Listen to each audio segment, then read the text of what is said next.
ধারাবাহিকের শুরুতে আমরা সাকসেস পার্টিতে দেখতে পাই সুধার সাকসেস পার্টিতে সবাই উপস্থিত। সেখানে কিংশুক লাহিড়ী একতরা ফুল এনে সুধাকে দিয়ে বলে, দিস ইজ ফর ইউ। এতদিন আপনাকে নিউজে দেখতাম, আর আজকে সামনে থেকে দেখছি মিস সুধাময়ী।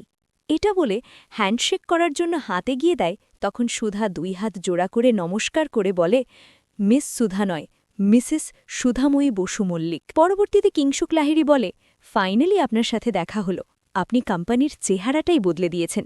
এটা বলে কিংশুক লাহিড়ী একটা হীরের বাক্স এগিয়ে দিয়ে বলে, এটা আপনার জন্য। হীরের বাক্সটা দেখে সুধা থ মেরে দাঁড়িয়ে থাকে। কিছুক্ষণ চুপ থাকার পরে বলে, এই গিফট আমি নিতে পারবো না, তাছাড়া এত দামি গিফট নেবার অভ্যেস আমার নেই। এদিকে চুমকি কিংশুক লাহিড়ীকে দেখে তেলে বেগুনে জ্বলতে থাকে আর বলে, বাপ বাপের টাকা কামিয়েছে, আর বাপের বাপের টাকায় ছেলে দুই হাতে পোড়াচ্ছে। আর এই মহিলাটাকে দেখ, একটু আগেও স্বামী আর মেয়ের জন্য কান্না করছিল, আর এখনই এত দামি হারটা দেখে দুষ করে নিয়ে নিল। সব বড়লোকরা একরকম, সবাই স্বার্থপর।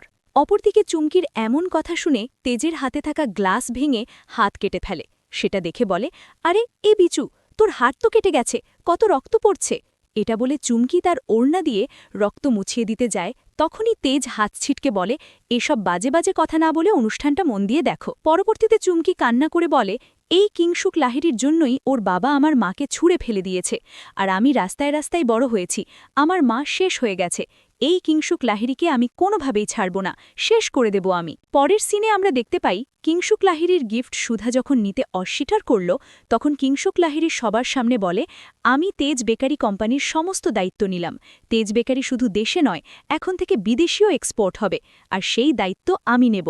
আমি কিংশুক লাহিড়ী তেজ বেকারির কোম্পানির সাথে ডিল সম্পন্ন করলাম। এটা বলেই কিংশুক লাহিড়ী সুধাকে গিয়ে হীরের নেকলেসটা দিয়ে বলে, এবার অন্তত এই খুশিতে গিফটটা নেন, গিফট কখনো অস্বীকার করতে নেই। তখন সুধা বলে, কিন্তু গিফট তো ছোট হতে পারে, তাহলে এত বড় কেন?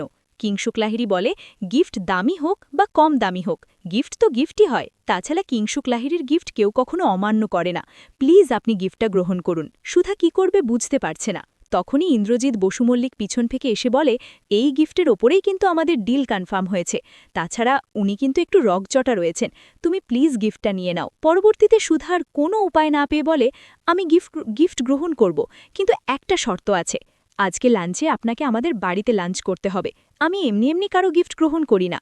তখন কিংশুক লাহিড়ী বলে, ঠিক আছে, শুনেছি আপনার রান্না নাকি খুব সুস্বাদু, তাহলে আজকে আপনার রান্না খেয়েই লাঞ্চ করব।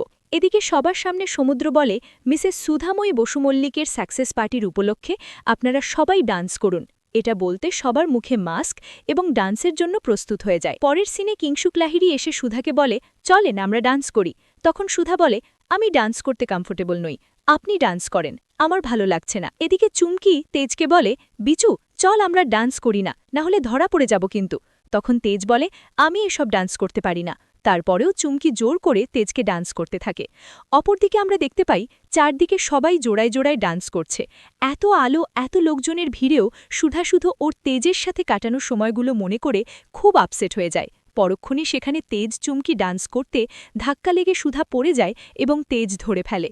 পরক্ষণে তেজ সুধা ডান্স করতে থাকে। তেজের ছোঁয়া পেয়ে সুধা তেজের মুখে হাত বোলায়। সেটা দেখে কিংশুক লাহিড়ী জ্বলে আর বলে, মিসেস সুধাময়ী বসু মল্লিক আমার সাথে ডান্স করতে রাজি হল না, আর এই ছেলেটাকে তার সাথে ডান্স করছে। এদিকে চুমকি দেখে বলে, বিচু আমার সাথে নাচ করতে চাইল না, আর ঠিক এই বড়লোকের সাথে কাঁঠালের আঠার মতো লেগে থেকে নাচ করছে। পরের সিনে আমরা বাড়িতে দেখতে পাই, ঠাম্মি বাড়িতে কেউ না আসার কারণে খুবই চিন্তিত হয়ে যায়। তখনই রাজবন্দী এসে বলে, মাসিমা আপনি এখনও ঘুমননি, জেগে আছেন, নিশ্চয়ই নাত বৌমার জন্য জেগে আছেন, এখনও কেউ বাড়িতে ফেরেনি।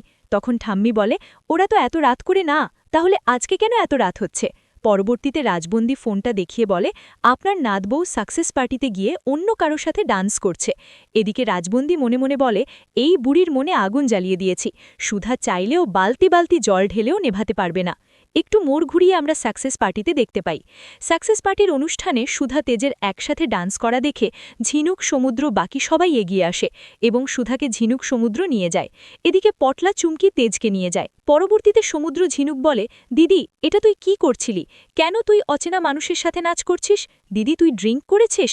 তখন ইন্দ্রজিৎ বসু মল্লিক বলে, সুধা হয়তো আজকে ড্রিঙ্ক করতে ইচ্ছা হয়েছে, তাই ড্রিঙ্ক করেছে। এদিকে আশুতোষবাবু বলে, কিন্তু সুধা এমন মেয়ে নয়, আমরা সবাই তো সুধাকে চিনি। এদিকে সুধা বারবার বলেই চলেছে, ওইটা আমার তেজ, তেজ কোথায় গেল, এটা আমার তেজ। অন্যদিকে আমরা দেখতে পাই চুমকি তেজকে বলে, তুই ওই ভদ্রমহিলার সাথে কেন নাচ করতে গেলি, আমাদের সবাইকে একসাথে ফাঁসাবি বলে।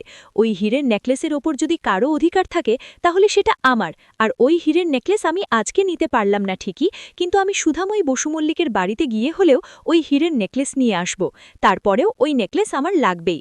চুমকি এটাও বলে যে কিংশুক লাহিড়ী লাঞ্চের জন্য বসু মল্লিক বাড়িতে যাবে, আর বসু মল্লিক বাড়িতে গিয়ে আমি কিংশুক লাহিড়ীকে শেষ করব, এমন উচিত শিক্ষা দেব যাতে বেঁচে থেকেও মরার মতো বাঁচতে হয়। এদিকে আমরা পার্টিতে দেখতে পাই সুধাকে সবাই বাড়ি নিয়ে যায়। তখনই ডেকোরেশনের ম্যানেজার ছোট একটা কেক এনে বলে, আপনারা দুজনেই এমন কেক অর্ডার দিতেন, তাই আমি নিজেই আপনাদের সারপ্রাইজ দেবার জন্য নিয়ে এসেছি। ম্যানেজারের কথা শুনে আশুতোষবাবু বলে, কিন্তু আপনারা কেউ জানেন না তেজ বসু মল্লিক নিখোঁজ। পরক্ষণে ম্যানেজার বলে ওঠে, কিন্তু একটু আগেও তো আমি ওনাকে দেখলাম, এখানেই ছিলেন। ম্যানেজারের কথাটা শুনে সবাই হালকা করে অবাক হয়ে যায়। আগামী পর্বে আমরা দেখতে পাবো হীরের নেকলেসটা চুরি করার জন্য তেজ বসু মল্লিক বাড়িতে যায় এবং সুধাকে দেখে মনে মনে বলে, তোমাকে দেখলে আমার কেন এত চেনা লাগে, তোমার সাথে আমার কি সম্পর্ক। এটা বলেই সুধার বিছানায় বসে পড়ে এবং পরক্ষণে ঘুমের মধ্যে সুধা তেজের হাত ধরে বলে, দাঁড়াও। তো দর্শক, ভিডিওটি যদি ভালো লেগে থাকে অবশ্যই চ্যানেলটি সাবস্ক্রাইব করে পাশে থাকবেন।